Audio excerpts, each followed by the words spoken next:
سلام، خوش اومدید به سری ویدیوهای ضرب المثل های انگلیسی. توی هر ویدیو از این سری ویدیوها با هم یک ضرب المثل رو یاد میگیریم. بریم سراغ ضرب المثل.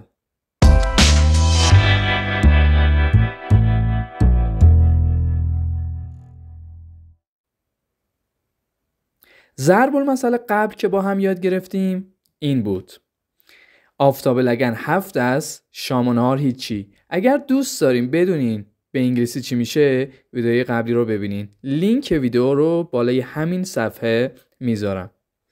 اما ضرب المثل دوم، عقل سالم در بدن سالم، اینو چطوری میتونیم به انگلیسی بگیم؟ A sound mind in a sound body.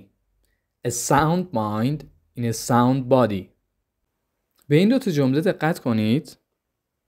To achieve success in life, it is important to remember that a sound mind in a sound body.